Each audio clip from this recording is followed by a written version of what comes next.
রাজশাহীর মোহনপুরে ট্রাফিক নিয়ন্ত্রণকারী আলমাসের পাশে ইকরা সুন্নাহ ফাউন্ডেশন। নিজস্ব প্রতিনিধি। রাজশাহীর মোহনপুর উপজেলার সইপাড়া মোড়ে দীর্ঘদিন ধরে বিনা পারিশ্রমিকে ট্রাফিকের দায়িত্ব পালন করে আসছেন আলমাস। ব্যস্ত এই মোড়ে প্রতিদিন মানুষের চলাচল নির্বিঘ্ন রাখতে তিনি স্বেচ্ছাশ্রমে কাজ করে যাচ্ছেন। কিছুদিন আগে সামাজিক যোগাযোগ মাধ্যমে আলমাসের সেবামূলক কর্মকাণ্ড নিয়ে সংবাদ প্রচারিত হলে আলোচনার সৃষ্টি হয়।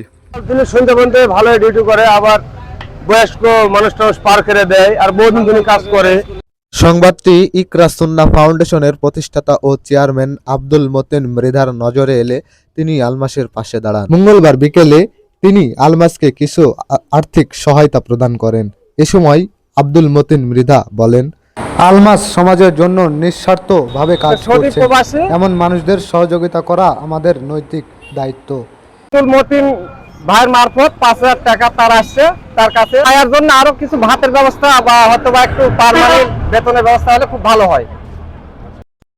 সহায়তা পেয়ে আলমাস আবেগপ্রবণ হয়ে বলেন, আব্দুল মতিন যে টাকাটা দিয়েছে 5,000 টাকা আমাদের পুরস্কারের জন্য, তাতে পালন করছে মোহাম্মদ তুফান ট্রাফিক সইপাড়া। আব্দুল রহমান মতিন আমাকে টাকা 5,000 টাকা কি পাঠিয়ে দিয়েছে, আপনারা তো আবেদন। এই বড় ভাই ট্রাফিক আলা ভাই যে কাজগুলা করছে আসলে অনেক বড় কাজ করছে, এটা বলা ভাষা আমার নাই।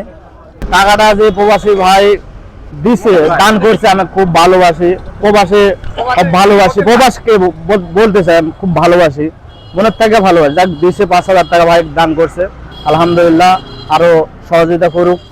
আলমাস ইনশাল্লাহ ভালো ডিউটি করে আল্লাহর রহমত। সেই জন্য কোনো বাস বা কোনো গাড়িওয়ালা টাকা পয়সা সেরকম দেয় না। প্রতি ঈদের সময় এলে কারো 10 টাকা চায় 3টা নিয়ে সব তুলে দেওয়া লাগে। এই ডিউটি করার জন্য 5,000 টাকা দিচ্ছে। সৌদির লোক যেহেতু আল্লাহ যেন ভালো রাখে।